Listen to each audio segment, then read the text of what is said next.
Hey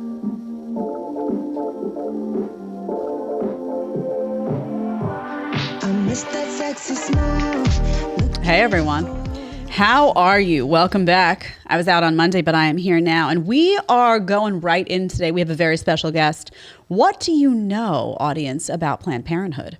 Fascinating. I have been learning more and more about the corrupt organization that is Planned Parenthood. I'll just come right out and say it.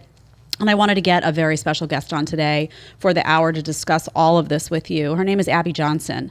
And let me just tell you a little bit. Abby, welcome, first of all, to the show. I've been really excited to talk to you. I actually did an interview with you a few years ago, and it was on cable news, and I had like 3 minutes, and it drove me insane because I really didn't get to the meat of what had gone on, and I had watched the movie Unplanned, and we're going to talk about all of that. Let me just give you a little intro for the audience. So if you don't know Abby Johnson, she's a pro-life activist. She's a former clinic director at Planned Parenthood. Her memoir, Unplanned, was made into a 2019 movie that I really, really strongly suggest that people watch. It's incredibly moving in good ways, in bad ways. I cried both times. I watched it before I had a baby, and then I watched it after I had a baby, and I had a very different reaction both times. We'll get to that as well. Abby worked at Planned Parenthood for 8 years, some of that time as clinic director, as I said, and was named Employee of the Year in 2008. She's the mother of eight children. Amazing. I have one, and I was saying some days I pull my hair out. I don't know how you guys do it, but more power to you. 8 children. Amazing, wonderful, blessing, and currently runs an anti-abortion ministry, and then there were none. So, Abby, your story is fascinating to me and to many people because you've been very open about your past. You actually had 2 abortions yourself. That's revealed in the film and in the memoir. You were very passionate about working for Planned Parenthood at one point. You spent a lot of years there, and now you're this big pro-life activist who really devotes your life in large part to the cause. So I want to cover some of what comes up in the film and ask you about that, and in the memoir, actually. And then I want to get to the abortion industry at large, Planned Parenthood at large, and some of what's going on today. So thank you so much for sharing this story. Not easy, by the way. There are a lot of women out there with similar stories in terms of they've had abortions, they have deep regret. Not easy to put that kind of stuff out into the world. So thank you for sharing that so openly, because so many, I think, grow and learn from what you've chosen to share. So thank you for that, first and foremost. Well, thank you. Thanks for having me on the show, Jen. Okay, so I want to start. There is a moment in the film where the staff wraps. It's interesting. The staff wraps a day of 38 abortions. 38 abortions. And then there is a private baby shower in the building for you. Did you process, I watched this unfold, and I said, I wonder if she at the time was processing this parallel universe that was going on, where you had a baby, you were having a baby, you were pregnant, you were celebrating that, the staff is celebrating that, and in the same breath, that same staff is responsible for terminating pregnancies. And that's also very much part of your world. How did that process in your mind? You know, it was sort of an interesting mental gymnastics, I guess, that I had to participate in every day. So I remember one time I was really big pregnant and I was walking into work, and one of the people they were praying on the sidewalk. She asked me, she said, Abby, how are you doing this? You're going to work every day and you're aborting babies and you're really big pregnant. You're about to have a baby. How do you do this? And I just remember looking at her and I said, well, it's really easy for me. I've had 3 pregnancies and I've made different choices for those pregnancies. 2, I've decided to terminate, and this one I've decided to parent. And at that time in my mind, it was just that simple. I think it had to be that simple. Mm-hmm. Because I think if I would have gone deeper into thinking about it, then I would have had to really think about this hypocrisy that I was living in. How anti-science it was, right? That wantedness determines your value. Mm-hmm. that wantedness determines your humanity. And that's the reality that I was living in at that time. But so you have to keep it very surface level when you're working in the abortion industry and you're pregnant or you have children. So now you're open about having had those two abortions. You just mentioned it. Did you have those at Planned Parenthood? I know you had one at Planned Parenthood, according to the film. Were they both at Planned Parenthood? No, the first abortion I had was at a private Okay. practice abortion provider. Um, I don't remember a ton about it. Honestly, I don't remember how far along I was. I don't remember a lot about that abortion. But it was a surgical abortion, and I just remember it being excruciatingly painful. Um, and I do have to say, when women say they feel relieved after having an abortion, that is exactly how I felt. I felt very relieved. I thought, okay, great. This is at that time in my life, I was 20 years old. I was in college, and I thought, okay, this is the biggest complication. This is the biggest, crisis I had ever faced in that time in my life. And so I thought, okay, I've overcome this crisis now by eliminating this pregnancy, and I felt like I had done everybody a favor.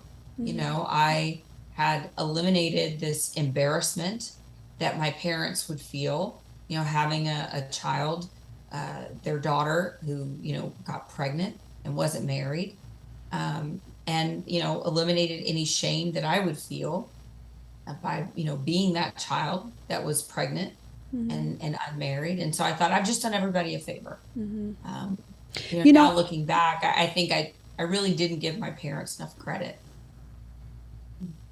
Yeah, I mean, in the film, it's presented that they were very supportive that they would have been very supportive of you having a baby and, provided that support. What's really fascinating to me watching the movie, reading about your story, is that I can wrap my head around what you're saying about having been 20, and you can kind of disconnect yourself from the process at that age, and you're like, it's almost like you get an abortion, it's a fresh start. I can wrap my intellectual mind around what you're saying there. What I had a hard time with, actually, when I watched the film the second time, was that I struggled with, once you had a child, continuing to work there. Like, I was surprised that having a baby didn't make you see things differently at that point. Can you just speak to what was going on in your mind at that point? Because I can tell you, I watched Unplanned before I had a baby, and it hit me. It really hit me. But once I had a child and I had gone through the sonograms and I had seen his little hands and I just had this human that had lived inside me, it hit me so much harder. I cried tears last night or the night before when I watched that were very different from the first time around. So I'm just trying to figure out, because there are women that are in the same situation as you, and I hear from them, oh, I had a baby and I'm much more pro-choice now, some of them will say. What enabled you to have a child and still go back to that without having that moment of, wait a minute, I know now because I had a baby? Yeah. Yeah. I mean, that's a great question. That's a question that a lot of people ask, actually. The majority of people, the majority of women who work at Planned Parenthood are mothers, or that work in the abortion industry. They are mothers. The majority of women who have abortions, they are mothers. 60% of women who have abortions already have children at home. So I think the answer to that question is actually really set up by what we have, the talking points that we have created in our society surrounding abortion.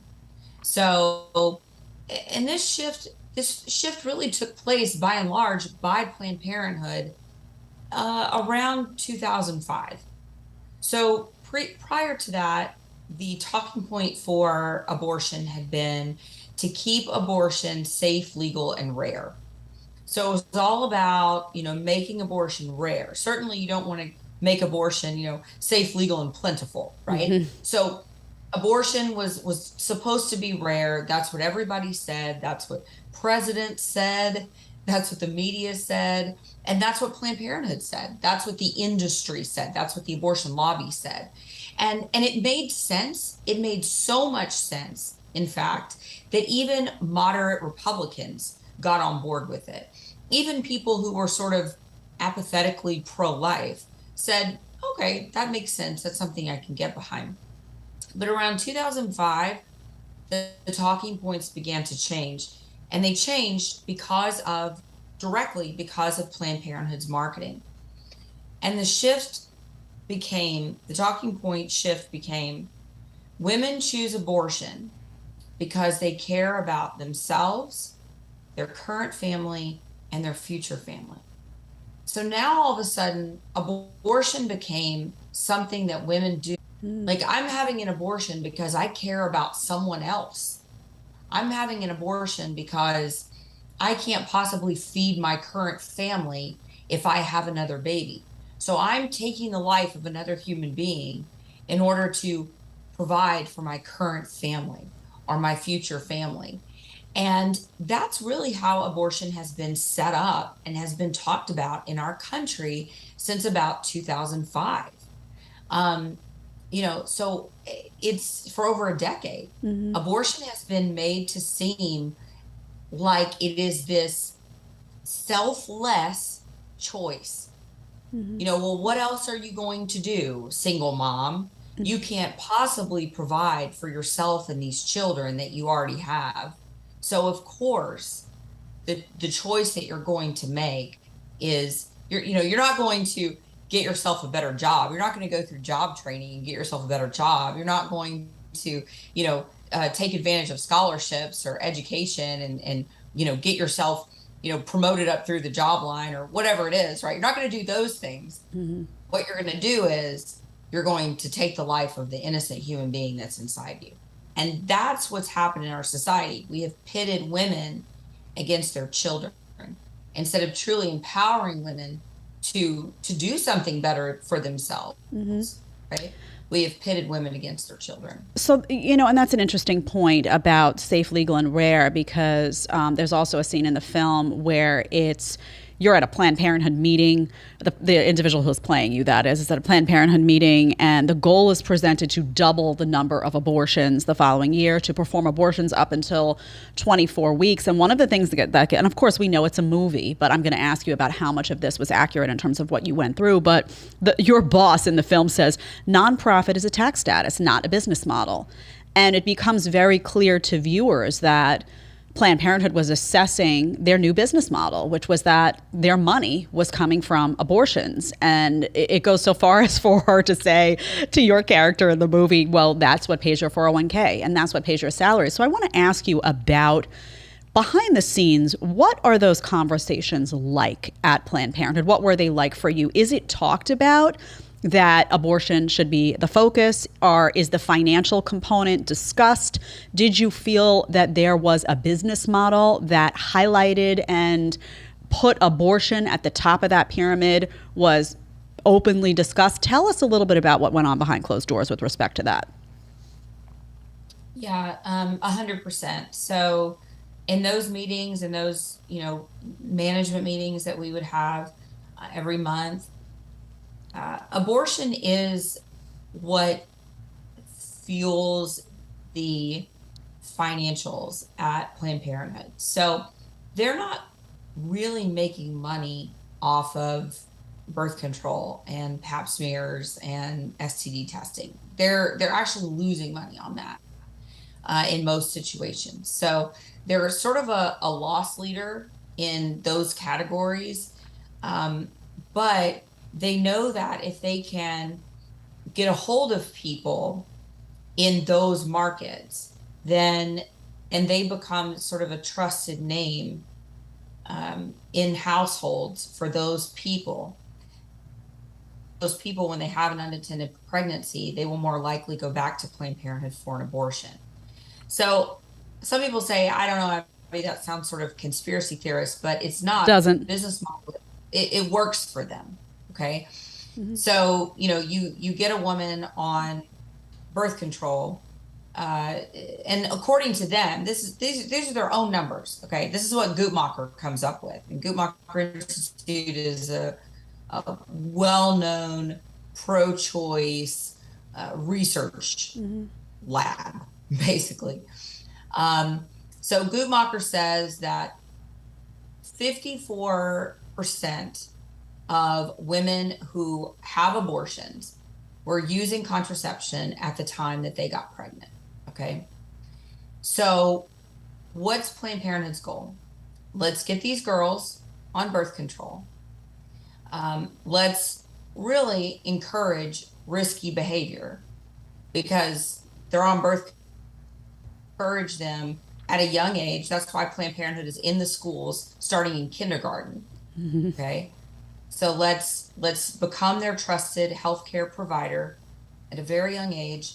Let's get them on birth control starting 11, 12, 13 years old. Let's convince them that now they can participate in all the sex that they want to because they're on birth control.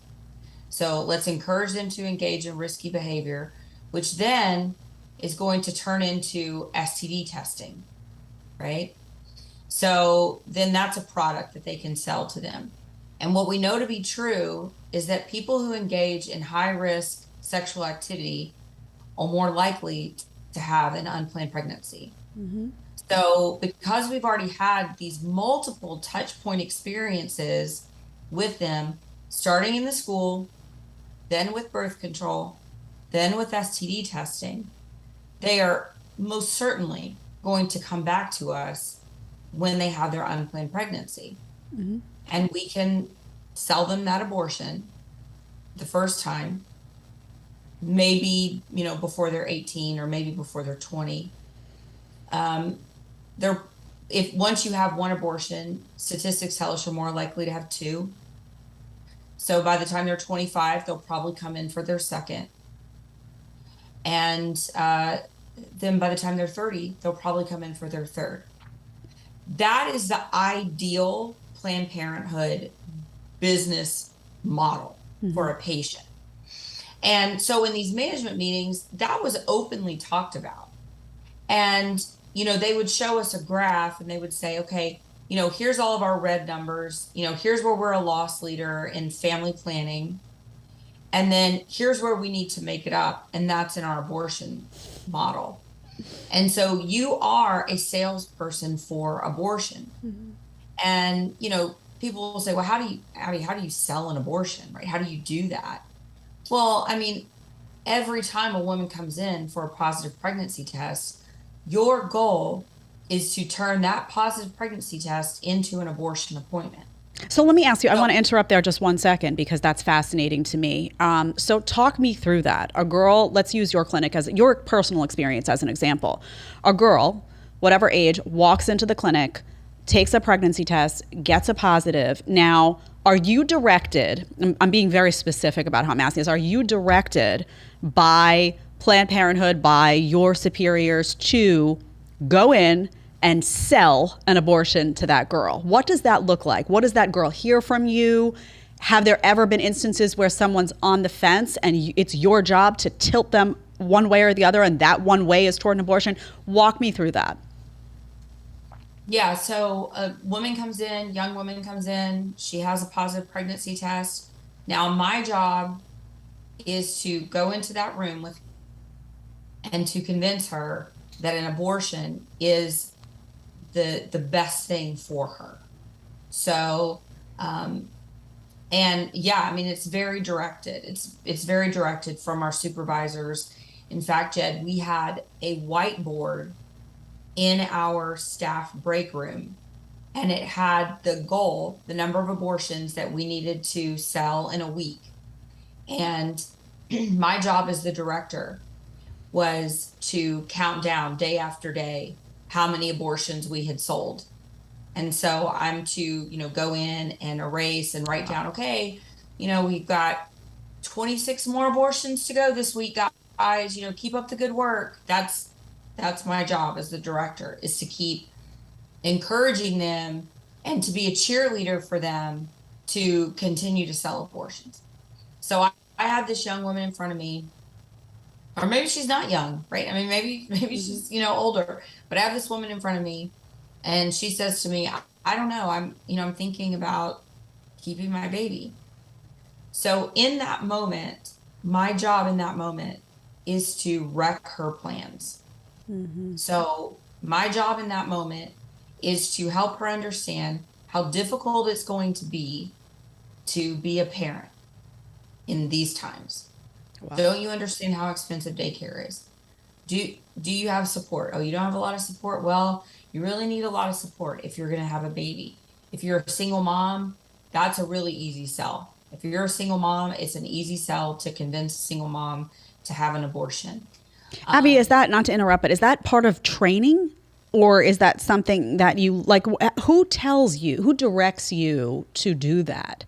Or is that something that you just come to feel is the right move because there's a strategy to increase the number of abortions, and if you do that, there will be reward for the company, perhaps for yourself? Or is it a direct, hey, you go in there and here's what you say, here's some points you make? so it's directed through training.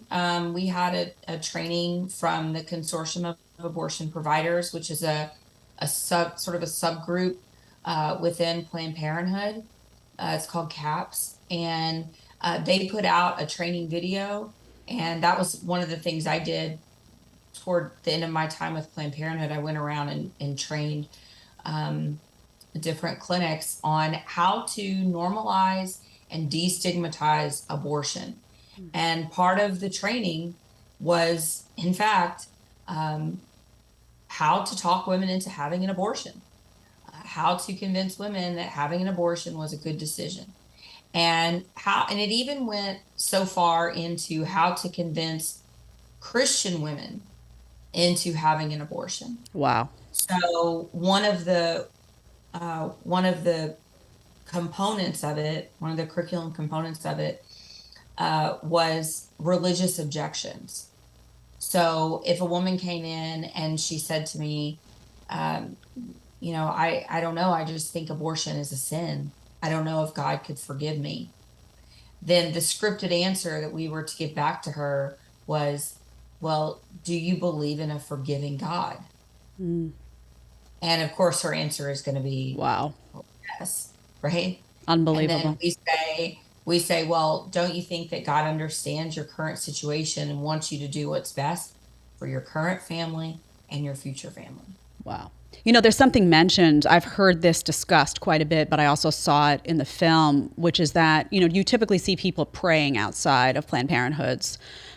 In the film, it's praying outside the fence. And it's referenced that if people were praying there, that the no-show rate of women actually showing up to get the abortion would drop.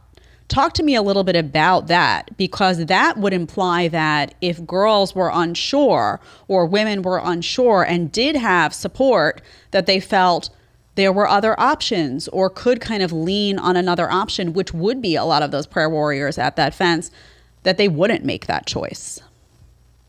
Yeah, so that was one of the statistics that I heard at my last Planned Parenthood conference that I attended. I went into a session that was called anti-choice harassment, and and it was specifically about people who go and pray and how we handle that and everything like that. And they said that when there are people outside, they had looked at the data, and they said that when there are people outside of the clinic, that the no-show rate can go up as high as 75%. Wow. Wow. And I just thought, well, that's probably, it's like when you're out there at the fence, it's like you're sort of a outward sign of their inward conscience. Mm-hmm. Um, because a lot of these women, they don't want to have an abortion that day. They're looking for a way out. They're looking for someone to say, you don't have to do this today. Mm-hmm. And when they see people out there, they say, okay, this was my sign. And I've been told that a lot. I go out and pray in front of abortion clinics, and we've had a lot of women that have walked up to us and they've said, I'm not going to go through with my abortion today. I was praying the whole way here that I would see a sign, and I drove up, and you guys were that sign. Mm-hmm. Um, And I think that that's very true of a lot of women. I want to ask you about, we're going to get to that moment that changed everything for you, where you, in the film, you go in and you witness an ultrasound led abortion. I want to get to that. I want to ask you how much of that is accurate. We all know, movies are movies, people. So there is probably some element. We'll see. Maybe maybe she'll tell me it's 100% accurate. But there's another moment that really struck me, which is before you get promoted, you're brought into a back room, and there's a little, what I can only describe as a tiny little baby that's been aborted. It looks like a baby, but very, very small. And your character takes some sort of medical instrument and lifts something up that looks like a little hand. I mean, my heart shattered when I saw that. And your character is seemingly at that point unaffected in some way. There's a almost scientific approach to it, as if it were, I don't know, you think about high school and you dissect a frog, or it was an odd disconnect. Is that segment of the film true? Did that happen? And if so, I want to know what's going on in those back rooms. What is stored there? If I opened the door and looked in there, what am I going to see in those rooms? Yeah, that was a very accurate representation of that moment in my life, where I was called back to look into the POC room. Yeah, it is strange. I remember thinking at that moment, wow, this is really, I remember thinking this is miraculous, that we go from being these tiny little human beings to being this, I mean, it's crazy. I mean, just how blinded you can be. I do remember just seeing it from a real disconnected sort of scientific view of things. And, that was, and that's true. That was when my boss, looked at me and said, I knew that you were the one. Mm-hmm. You're the only person that has not run out of here crying. Mm-hmm. And was that an accurate description of what you saw? I mean, it looks like a little baby. It's so hard. That was a 12-week. That was a 12-week. And people should watch the film because they need to know what we're talking about when we talk about abortion at 12 weeks, because it looks like a tiny little baby, little hands. I mean, it's jarring for me that I would have completely lost it in many respects. But you say a POC room. What is that room? What does that mean? And what's stored there? And what happens in rooms like that? Yeah, so in every abortion facility, surgical abortion facility, there is a room called the POC room. POC stands for products of conception, and that's the baby. And so there's a room that is usually attached to one or both of the rooms where they are performing surgical abortions. And there's usually a little pass-through, a little turnstile in the wall. And so what they do in that room is, after the abortion is completed, they will put the glass jar that contains the baby into one of those pass, turn it around, and then it goes into the lab. And the person in that lab, the POC lab technician, will take everything that's in those glass jars, and first they put it through a colander, like a strainer, and they take the little sprayer hose from a sink and they spray everything down and get all the blood and everything off, and then they put everything that's remaining, that's still in the colander, they dump it into a Pyrex baking dish, a clear Pyrex baking dish. And they put a little bit of water in that baking dish so that all the parts will float. And that's called floating, the POC. And that's when they look for all the parts that were removed from the uterus. And they want to make sure that everything was recovered, because if you left anything in the woman's uterus, that could be potentially fatal for her. Mm-hmm. That could cause sepsis. And so at the end of the day, then they'll take all those parts and they'll put them in little sort of like little petri dishes all along the back. So at the end of the day, of an abortion clinic day, if you walked into one of those rooms, you might see, I don't know, 30 to 60 of those little dishes just full of human remains on a counter. And at the end of the day, the doctor is supposed to go in and account for all those parts and sign off on a form. And then after everything's accounted for, all of those body parts go into a red biohazard bag. And that bag goes to, in most situations, that bag goes to a biohazard medical waste company. We have heard of other situations where some clinics are taking those body parts and they're just putting them down a garbage disposal. Disgusting. We've heard of clinics taking them, putting them into an incinerator toilet. So there's different ways that they're disposing of them. It's disgusting. I genuinely can't imagine. I cannot imagine how you form that disconnect at that level. I do understand how people can form the disconnect if they don't see any of that. But once you see it, I personally, I cannot wrap my head around it because they look like little baby parts oftentimes. They're very identifiable, and it's jarring emotionally, at least for me. So that was a part of the story that I had trouble with you a little bit. I was like, how does she not see what she sees?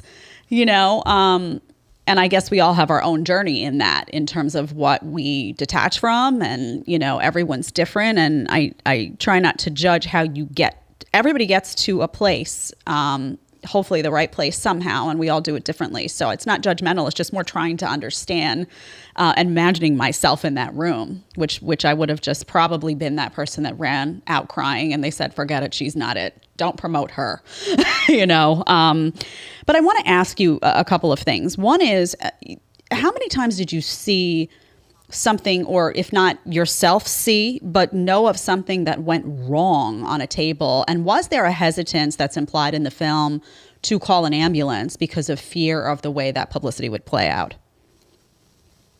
Yeah, that happened quite a few times where, we would perforate a woman's uterus. And, the instruction is you do not call an ambulance. And you just, continue to pack her full of gauze, give her, methogen or some sort of, coagulant or something to stop the bleeding. But yeah, you just, that happened, too many times for me to even try to come up with a number. But you learn quickly that once you're reprimanded enough times, and yelled at, we do not call an ambulance, we do not call an ambulance. You stop even thinking about it. That's crazy to me because someone could die. Just that delay, someone could die by not calling an ambulance. So is the prioritization the potential media fallout over what's really in the best interest in terms of covering all bases for that patient? That sounds wild to me. Yeah, I think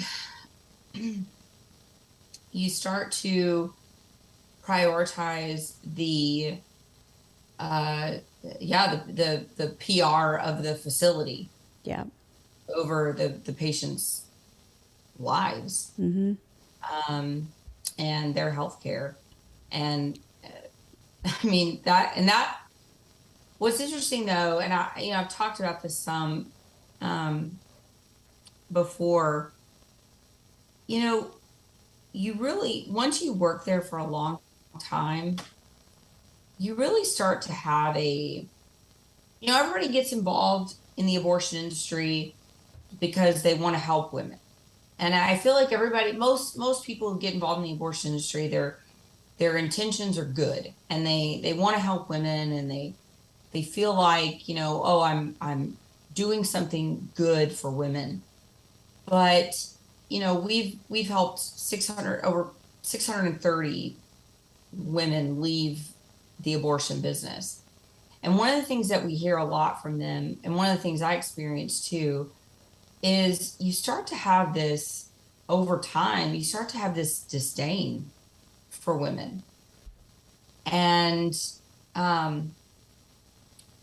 almost like you start to just think they're stupid. I mean, I don't know any other way to say it.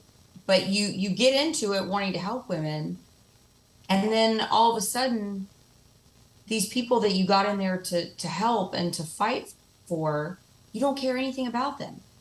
And I think it's that culture, right? Because I've talked before about how our doctors would make fun of the women's genitalia.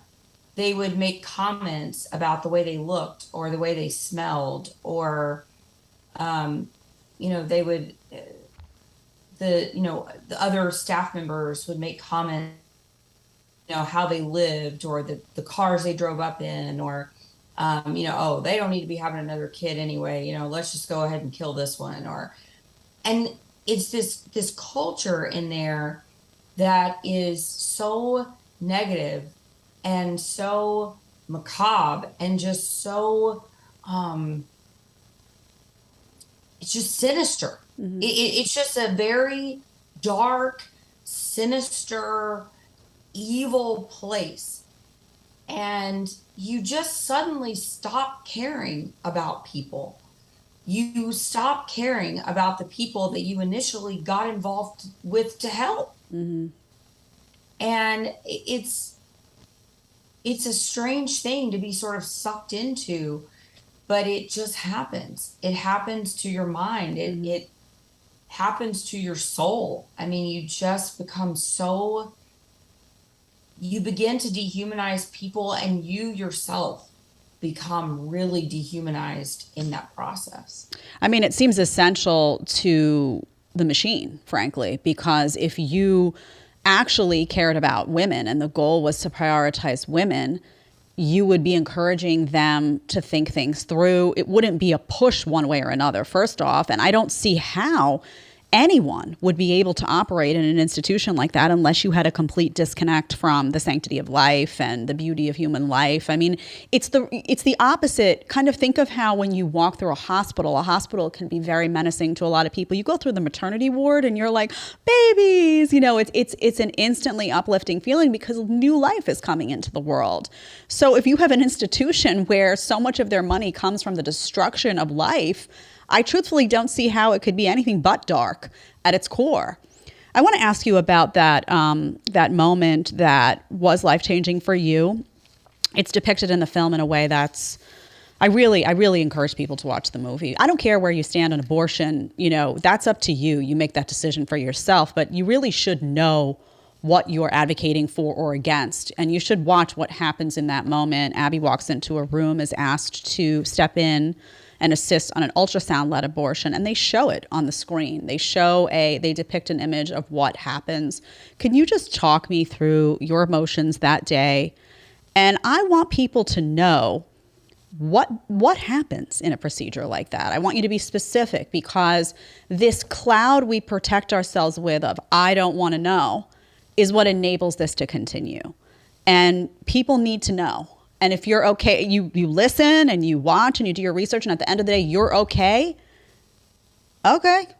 All right. But if you say, well, I don't want to know, I just want to sign up and promote, but I don't really want to see it, that tells me you're not comfortable with it. So tell me about that day, and tell me what happens in a procedure like that. Very specifically, if you can be. Thank you. Yeah. So I was asked to come in and assist during an abortion that was going to be done via ultrasound. Now, ultrasounds are not typically used in an abortion procedure. Usually abortions are done in a blind manner. So the doctor just inserts a suction tube. He just blindly pokes around in the woman's uterus until he thinks he has enough blood and tissue in a glass jar. And honestly, he's waiting to hear a very, it's a very unique and pronounced suction sound. And that's when that's how you know that you've gotten the head through the suction tube. And once he hears that sound, he knows that the abortion is pretty much complete. So that's generally how abortions are done. But we had a visiting physician that day. He owned his own private practice abortion facility, and he had told us that he only did ultrasound guided abortion procedures at his own facility. He was explaining that they're safer, and that made sense to me because I couldn't imagine a surgery that was done, any other type of surgery that was done, where the doctor doesn't see what he's doing right while he's performing surgery. Right. And so I started thinking about that, and I thought, well, that makes a lot of sense. And to me, he told the staff that he was going to be doing this. And he said he needed an extra set of hands to be in the room holding the ultrasound in place. So I was asked to come in and I did the ultrasound. The baby was a little over 13 weeks. So at 13 weeks, everything on an unborn child, a fetus, is completely formed. So arms, legs, fingers, toes, heart's beating, brain waves are active. Every internal organ that we have in our body is formed on a baby that's 13 weeks. It just needs more time to grow. So looked at the screen, could see the baby. I recognized that, wow, this really looked like a baby. Now at that time, like you said, I had my daughter, Grace, and she was about to turn 3. And I remembered in that moment, I remembered having my 12-week ultrasound with Grace. Mm-hmm. And I remembered just how excited we were, and we were so excited that was the first ultrasound we had where she, actually looks like a baby. And I was thinking back to that moment, as I'm looking at this ultrasound screen, and I'm thinking, okay, what's different, right? Like, what's different? She was my baby.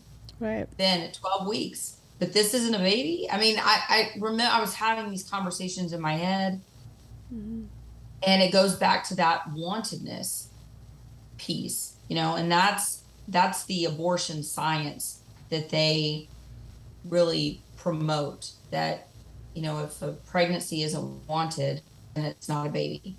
If a pregnancy is wanted, then it is a baby. And I just kept looking at the screen, and I could see the suction tube. The suction wasn't yet turned on. I could see that going into the woman's uterus. And the suction tube finally touched the side of the baby's body. And when it touched him, he sort of jumped as if the baby had been asleep, and it sort of woke him up or something. That's what it looked like. And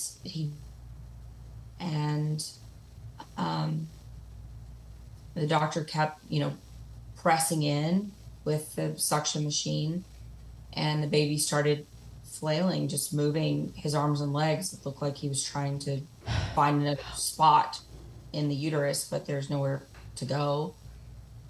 And then the doctor asked the technician to turn on the suction machine, and he said, "Beam me up, Scotty." And the suction was turned on, and the suction machine is so powerful. I've heard before that it's 4 times more powerful than your vacuum at home. Wow. And that's what they're putting into a woman's uterus. And so the baby's body is so small and tiny and fragile at that time that the body just immediately begins to tear apart under the power of that suction. And so, yeah, the body just starts to tear apart, and you can see the pieces go into the suction machine until finally the head is the last thing that makes its way into the suction machine, because that's the biggest part. And you just see a black screen of empty uterus, and that's it. And then it all goes into a lab where those parts are counted. I mean, it's listening to it is one level. Again, I would encourage people to watch the visual, and I really encourage people who are pro-choice. You've got to sit through the hard stuff. You really do. You have to sit. And I remember, and I know comparing animals and babies is not the same thing, but I remember when I really started to be passionately speaking out against factory farming.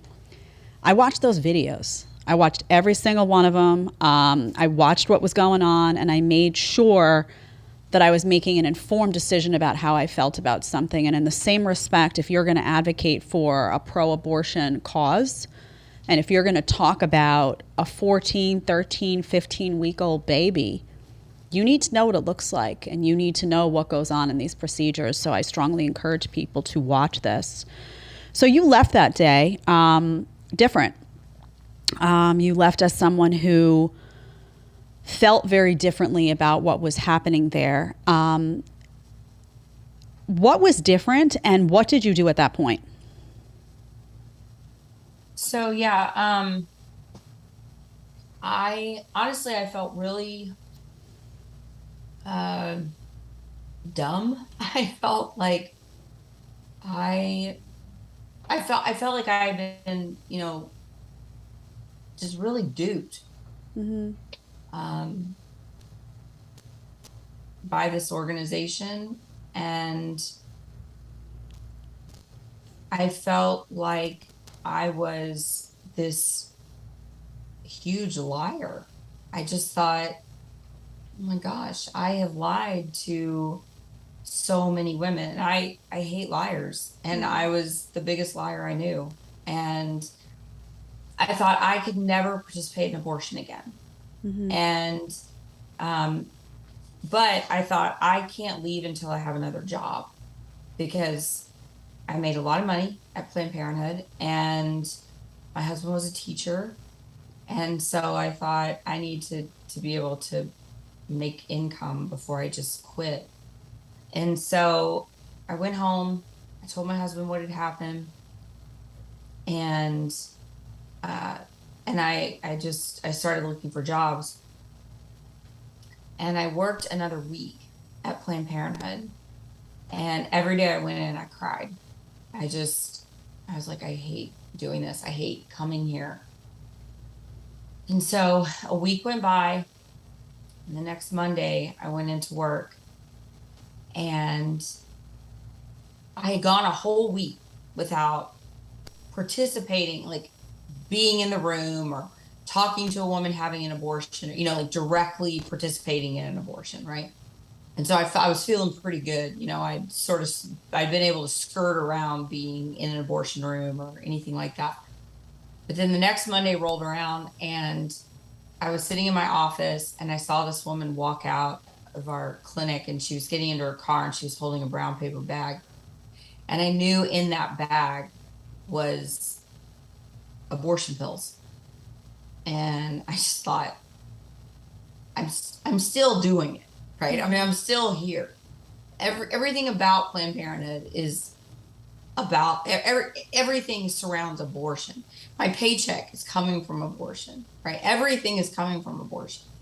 And so I said, you know what? I don't know what the next step is going to look like. I don't know how we're going to be able to pay our mortgage, but I have to leave. And so that was when I actually walked out. I just want to get to, because I know we're tight on time here today, some of the pushback that you got For example, Planned Parenthood came back and alleged that you were forced to resign because you were put on a performance improvement plan. Was there something wrong with your performance at the clinic? Yeah, it was interesting they said that. I mean, they had just given me their Employee of the Year award, and then I quit, and then they say I'm a bad employee. Um, Convenient. so, it's sort of, I'm a great employee, but then I leave and I'm a bad employee. Um, this is very common of Planned Parenthood to do to their employees. They did the same thing to a woman named Myra Rodriguez. I She read was about that Planned last night. I read about She was that Planned last night. Parenthood's Employee of the Year. She leaves, and then they start saying she was, stealing narcotics from the clinic. This is very common of Planned Parenthood. You'll be their number one employee, and then, you dare to turn on them, and all of a sudden you're a traitor, you're a defector, and they, always hated you, never liked you, and you were an awful employee the whole time. Even though I have a plaque in my office that says differently. So this is one of the reasons that I started and then there were none, because a lot of these workers that leave, they actually need legal representation when they leave. Because I never thought in a million years that I would actually have to sit in a courtroom and defend myself against my former employer. I thought I'm going to leave and they're not going to care that I made a different choice. Right. Pro-choice. So they're not going to care that I made a different employment choice or that I left. I never intended to be public with my story. The only reason my story went public is because they wrote a press release and sent it to the Associated Press. If they had not done that, it would have never been picked up.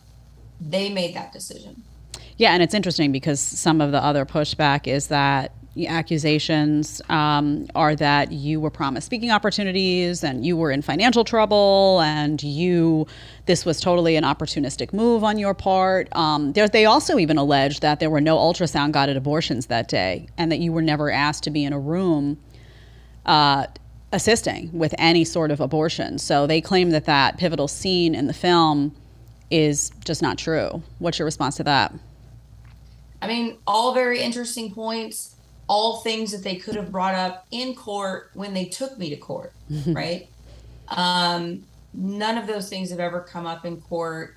All of these allegations that I was a terrible employee, that the ultrasound guided abortion never happened, all of these things that they could have brought up, they had an open invitation to bring all of those things up when we actually sat down in court in November of 2009.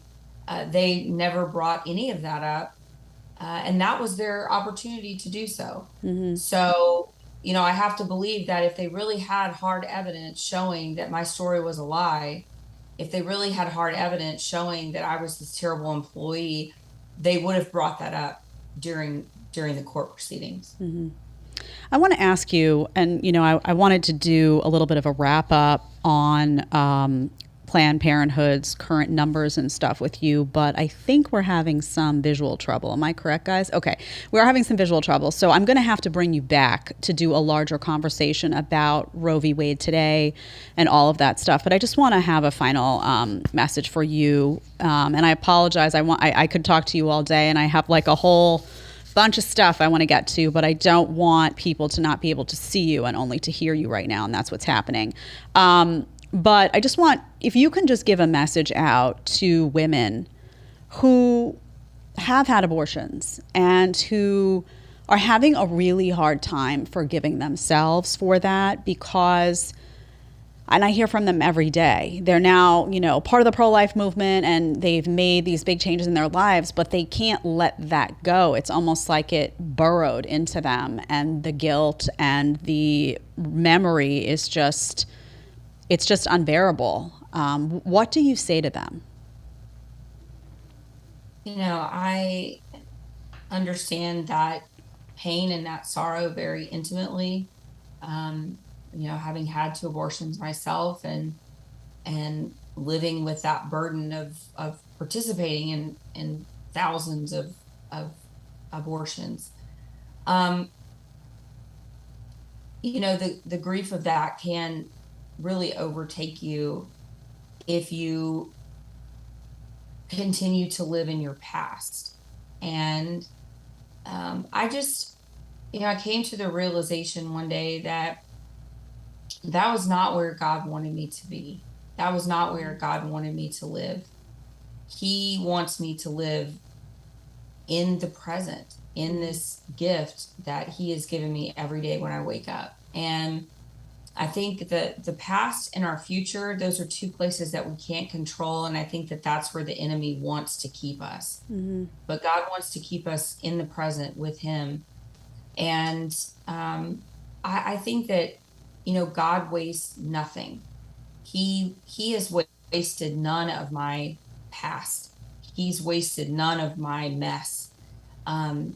If we allow our past, if we give our past to him and say, okay, make good of it, he will. Mm-hmm. And, my faith in God and my ability to really, and this is for everybody, anybody can just give that burden to the Lord and say, do something with this, use it.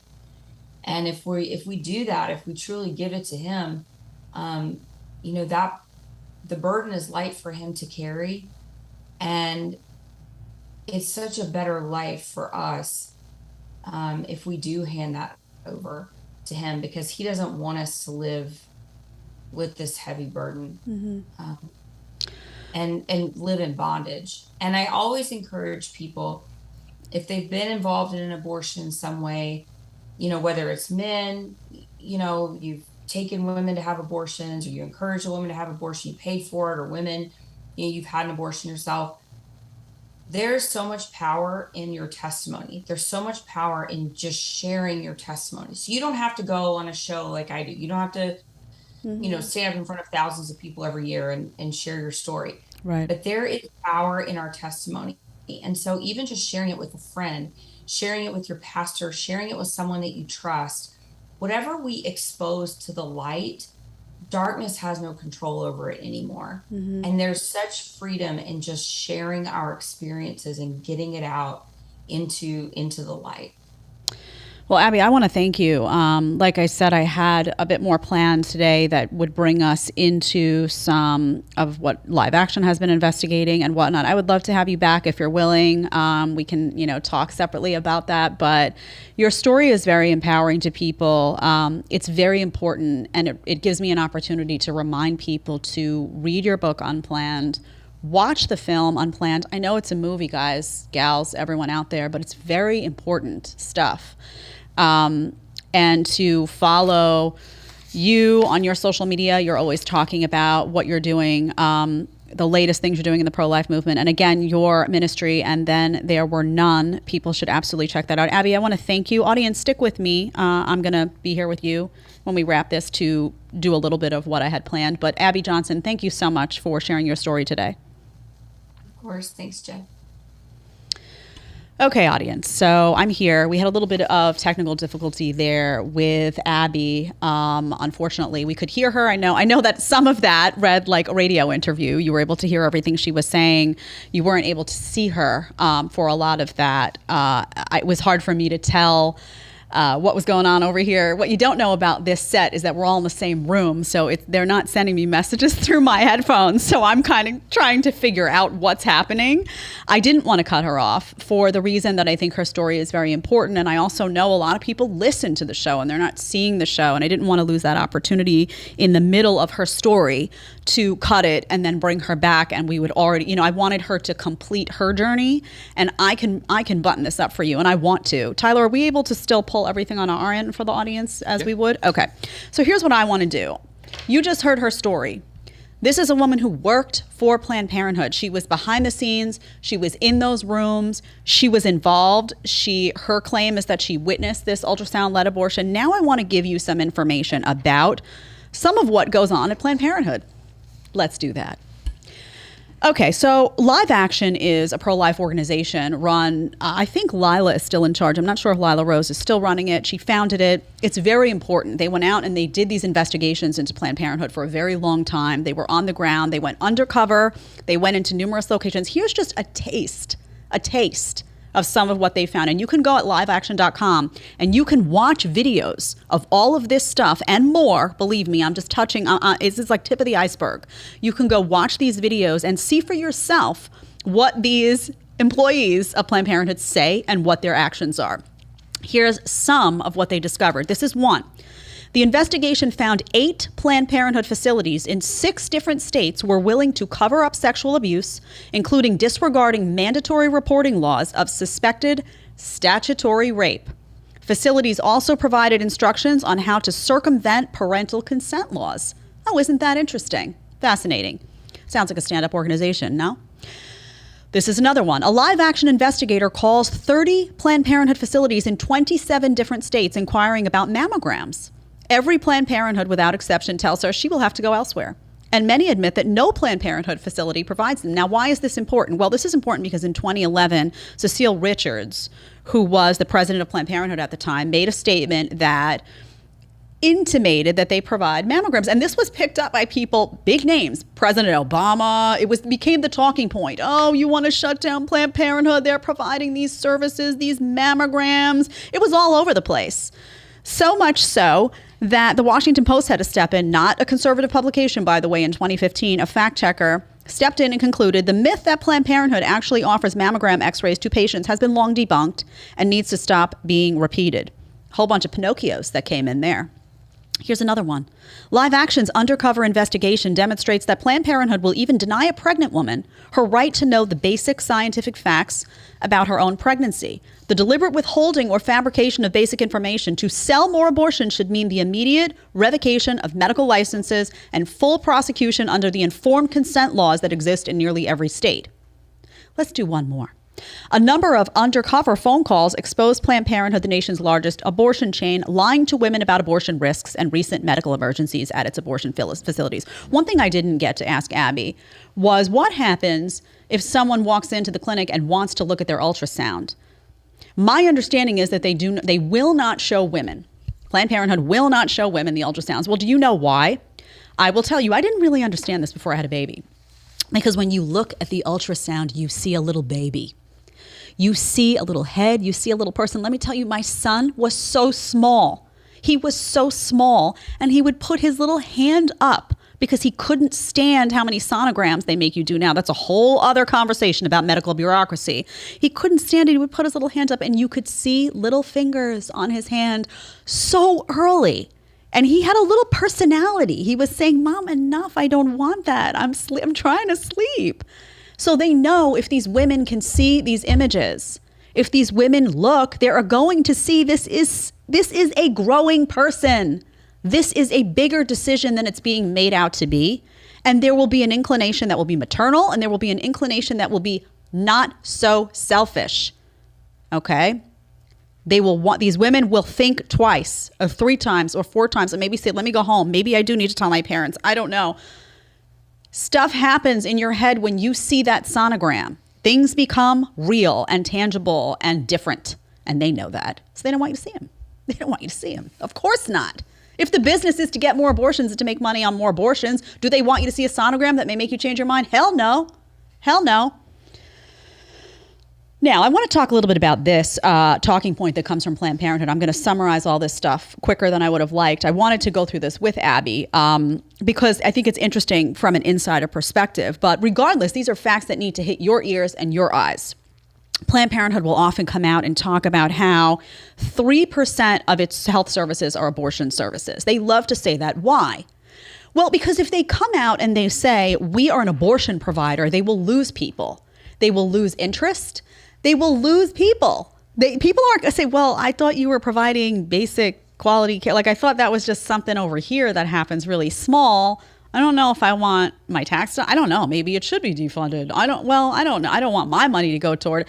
They will think differently about it. So they have to just make it like, oh no, we're not really here to do abortions. That's just a little tiny thing. We're doing, all this other stuff. And if you remove Planned Parenthood, women will be deprived of all of these things. So I want to explain to you, and this was said very well in the Western Journal and very well in National Review. I need you to listen to the math. This is fuzzy.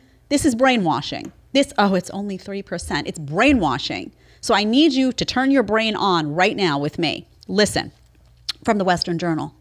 In this accounting, the cost of services wasn't taken into account.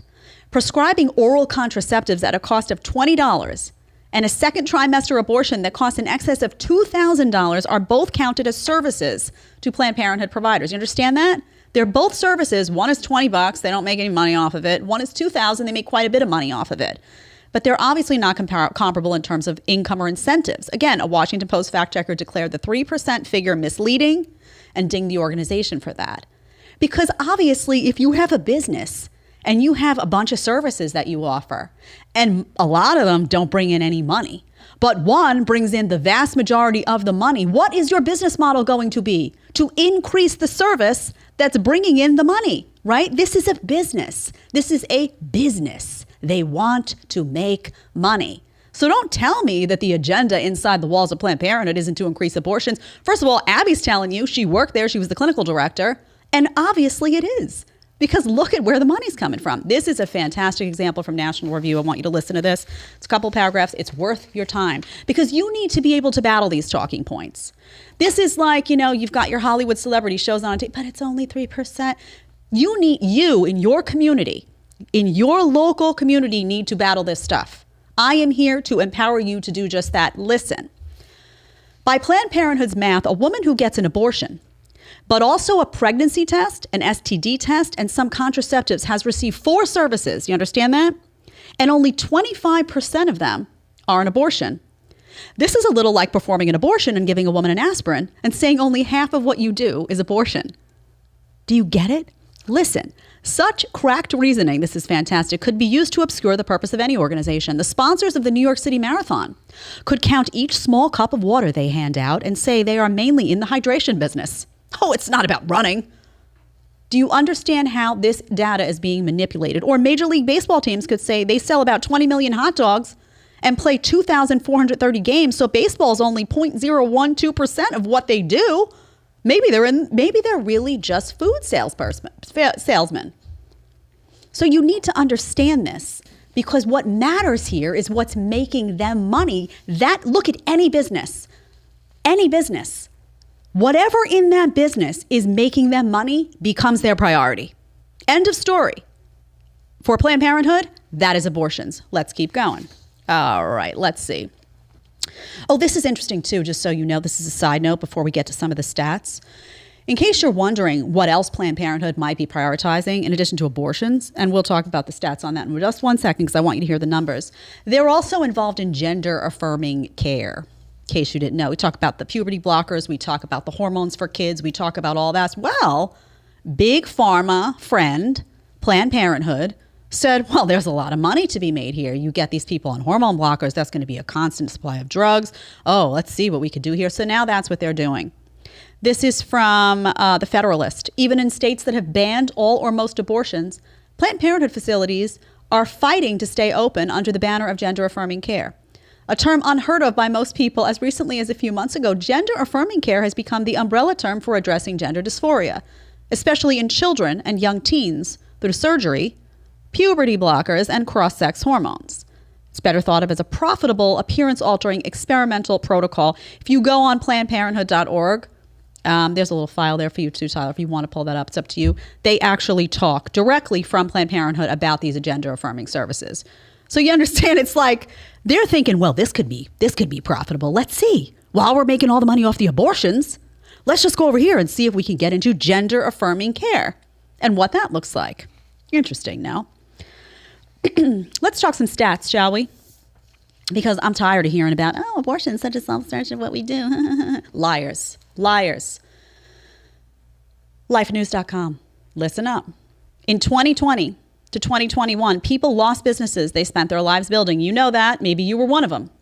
Planned Parenthood, however, was open, cashing in on COVID, in a pandemic where they provided 200,000 less breast cancer exams and pap tests combined than the previous year, Planned Parenthood somehow managed to have plenty of time, this is of course biased, it's from Life News, to kill more human beings than ever in their history. 383,460 abortions. Doesn't sound like a small number to me. Does it sound like a small number to you? The abortion giant violently ended 28,589 more human beings. They're up over 28,589. They're up from July 2020 to June 2021, the year before. So the business model is working, people. They are incentivizing people to get these abortions. And as a result, they're making a shit ton of money. Their profits skyrocketed too. Look at that. From $69.7 million to $133.7 million. Do you think their profits would have skyrocketed as such if they weren't doing abortions and instead were just handing out, contraceptives and things like that? You tell me. You know what these things cost. You know what a pregnancy test costs. These are major surgical procedures they're cashing in on every single week. I don't say day because some of these institutions put it like 1 day a week and whatnot. So here we go. This is interesting. Even though they served 260,000 fewer clients than the year prior because of COVID, they managed to rake in the most taxpayer dollars ever, $633.4 million. Okay? They're making a lot of money. Which, you got to wonder, why do they need all this taxpayer money? They got all these big donors, these big rich donors all the time. More stats. This is all a stat show. I want you to hear it. I want you to hear the numbers. I want you to be uncomfortable with what's going on. You should be. You need to be uncomfortable with what's going on. This is from, and I'm just cycling through here, Christian Post. Services and testing for sexually transmitted infections decreased. I'm trying to tell you what has decreased, so listen, please. Services and testing for STDs decreased from over 5.4 million the year before to over 4.4 million in its most recent report. Meanwhile, cancer screenings decreased to nearly 417,000 from 599,000. Contraceptive services decreased to almost 2.2 million, down from 2.5 million. Oh, all this stuff's going down. That's interesting. The number of adoption referrals decreased from 2,667 to 1,940. That's interesting. And in all of this time, the number of abortions have gone up significantly. Again, let's get that number again. They have done more abortions than ever in their history, 383,460. And their profit, again, went from 69.7 million to 133.7 million. Do you see it? I always say see the game or be played by the game. Do you see what's going on here? I'm almost done. This is from National Review, important, and then we're just going to get to Lindsey Graham, who's trying to do something good, but I don't think it's going to get anywhere. An examination of past Planned Parenthood annual reports shows a durable, long-term trend of performing more abortions and providing fewer health services. Listen to this part. In fact, in 20 years, the number of abortions performed by Planned Parenthood affiliates has increased by an astounding 80%. An 80% increase in abortions. During the same period, prenatal services offered by Planned Parenthood have declined by more than 43%. So do you understand what happened here? They're a business. They looked and they said, oh, look, the baby killing industry makes us a lot of money. All this other stuff that we need to say we prioritize because we'll turn people off if we say that we're primarily an abortion provider by design, financially. If we say that's at the top of our pyramid and the top of our interest because that's where we make the most money, it'll turn people off. So we're going to say we care about all this stuff, but really this needs to be the focus because this is where the profit comes in. So as a result, we're not going to focus on all this other stuff. And when somebody walks into the clinic, we're going to make sure that we maximize the number of abortions that happen. So they are not seeking to make abortion safe, legal, and rare. Rare. Yeah, legal, sure. Safe, whatever. I'm not going to make that kind of allegation that they don't want something to be safe. I'm sure they want I'm sure they don't want people dying in their clinics. But rare? No. If abortion is rare, they lose money and a ton of it. This is an abortion game, people. It's an abortion game. The last thing I want to tell you is Lindsey Graham, who I don't agree with on everything. He has introduced a 15-week abortion ban.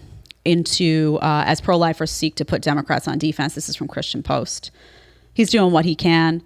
A 15-week abortion U.S. Senate, the first pro-life legislation introduced at the federal level since the U.S. Supreme Court overturned the Roe v. Wade decision that, again, they sent the decision back to the states. And this is what Graham said at the press conference. He said, if we adopted our bill, we would be in the mainstream of most everybody else in the world. I think there are 47 of the 50 European countries that have a ban on abortion from 12 to 15 weeks. So here's what I want you to do today. I don't care where you are on this issue. And do we have any super chats, Tyler, that we need to get to? Also, just keep an eye on that. If we don't, no problem. But here's what I want you to do today. I don't care. I'm just going to say, wherever you stand on the abortion issue today, okay, here's what I want you to do. If you're pro-choice, if you're pro, I want you to go and do some research. I want you to look at what a baby looks like at 15 weeks. As horrible it is, I want you to watch footage on what an abortion consists of on a 15-week baby. I want you to look at what these heinous monsters are talking about when they want to advocate for a late-term abortion. I want you to look at what that baby looks like. I want you to do the hard stuff.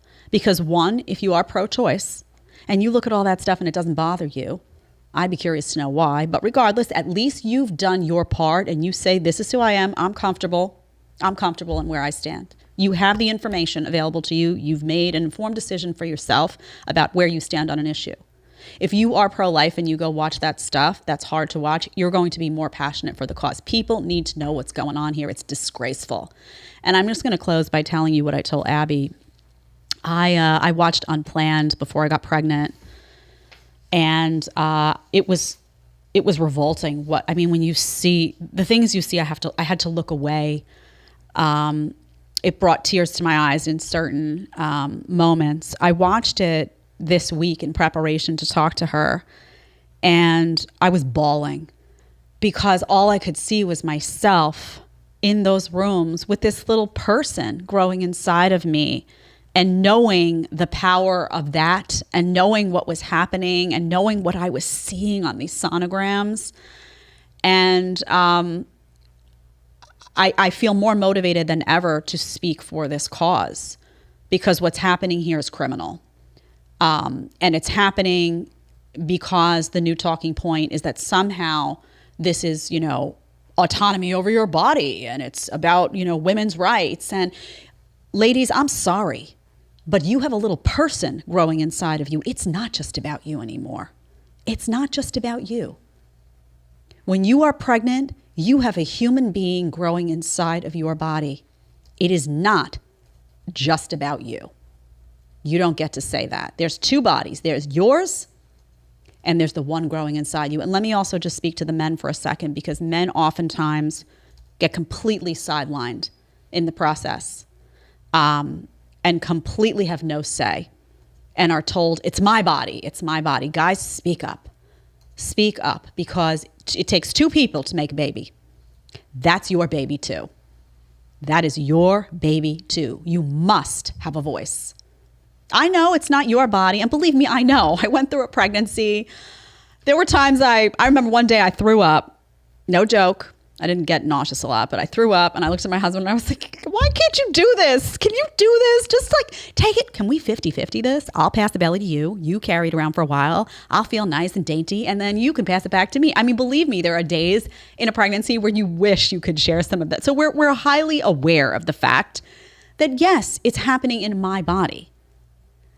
But how morally debased and how disgraceful to look at a man who also contributed to building that little life and tell him he has no opinion, and use as the basis of that argument that it's my body, my choice, discounting him and discounting that little baby inside your belly. Disgusting. Disgusting.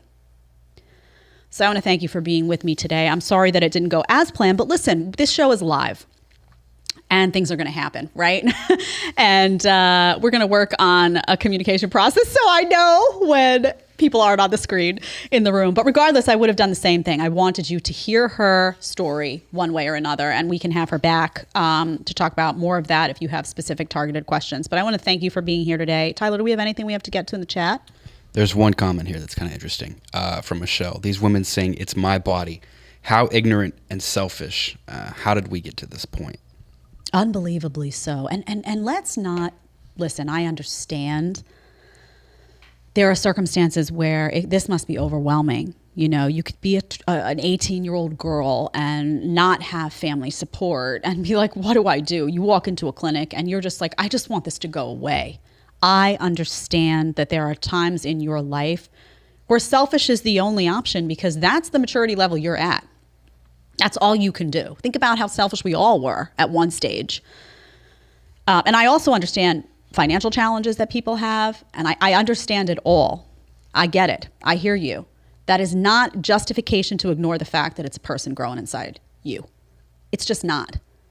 And that's why I'm telling you, go watch the footage. Go watch the footage. Go get educated about it before you decide how you feel about it, because I have a really strong feeling that if you saw what happens in these procedures and you forced yourself to stare it down, you would be faced with your own conscience, even if you don't want kids. Okay? I want to thank you for being open-minded, for being here, and for sticking with us through a slightly technically challenged show. But you know I love you. I'll be back here on Friday with something a little bit different. You're like, oh God, Jed, what's coming? You never know. You never know. I'll see you back here Friday. Thanks for being with us today.